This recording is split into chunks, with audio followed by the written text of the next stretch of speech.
Pour une surprise, c'est une sacrée surprise. Dans son édition d'aujourd'hui, le journal L'Équipe indique que Jean-François Rivière était présent hier à la reprise de l'entraînement. Non pas du SCO, mais de l'AC Ajaccio. Au début, nous avons cru à une erreur avant de se souvenir que l'attaquant de 32 ans était en vacances sur l'île de Beauté comme il nous l'avait confié en fin de saison. Du coup, tout s'explique. Jean-François a juste décidé de s'entretenir avec l'équipe corse, histoire de revenir en forme à Angers pour la reprise de l'entraînement le 2 juillet prochain. Néanmoins, nous ne sommes sûrs de rien, alors nous décidons d'appeler Jean-François pour savoir véritablement ce qu'il en est. Et là, on se rend compte qu'il se passe quelque chose. J'ai fait les tests médicaux, machin,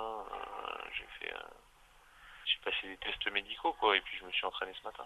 D'accord, ce qui veut dire qu'effectivement la procédure est quand même engagée quoi, si tu passes des tests là-bas. La procédure est engagée, oui. On peut dire que la procédure est engagée. On a peu de chances de se revoir à Angers l'année prochaine, a priori. Ça, c'est pas à moi de te le dire. Ni une ni deux, nous contactons Olivier Piqueux, le manager général du SCO, pour tirer au clair cette situation.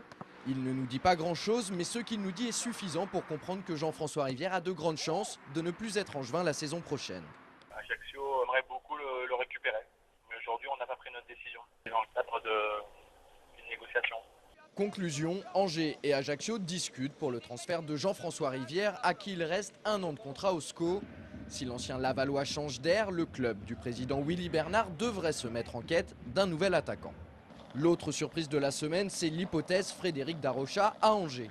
Après 14 saisons passées au FC Nantes, l'emblématique milieu de terrain des Canaries est plus que jamais sur le départ. Malgré l'intérêt de plusieurs clubs de Ligue 1, dont Boulogne, le joueur de 34 ans serait susceptible de s'engager avec le SCO. Alors, qu'en est-il vraiment? Premiers éléments de réponse avec Olivier Piqueux. Aujourd'hui, Angers, malheureusement, pas les moyens pour le moment de s'offrir un joueur de ce calibre. Ça ne nous empêche pas d'être intéressé et de regarder ce qu'il va faire, mais je vois que Boulogne est bien parti pour le recruter. Les clubs de Ligue 1 s'intéressent à lui. Donc voilà, on regarde ce que font nos amis nantais. Ça veut donc dire qu'Angers reste à l'affût sur ce dossier. Olivier Piqueux nous a également expliqué qu'il n'était pas entré en contact avec le joueur. En tout cas, les bruits de couloir laissent entendre que Frédéric Darocha ne voudrait pas trop s'éloigner de Nantes pour des raisons familiales. C'est un bon point pour le SCO.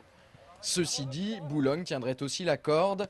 Et pour cause, là-bas, le milieu de terrain évoluerait en Ligue 1. Il aurait un salaire plus important. Et enfin, il retrouverait un ancien de la maison jaune et verte, Laurent Guyot, le nouvel entraîneur du club nordiste, avec qui il entretient de très bonnes relations. Passons maintenant au cas du Niçois Olivier Echouafny. En début de semaine, le Courrier de l'Ouest révélait l'intérêt d'Angers pour le capitaine de l'OGC Nice. Vraie info, rumeur, Olivier Piqueux reste assez flou sur ce dossier. Olivier Chouafny, capitaine de l'OGC Nice, 8e du championnat, c'est un gros dossier. Un gros dossier à tel point que c'est pas réalisable pour le SCO.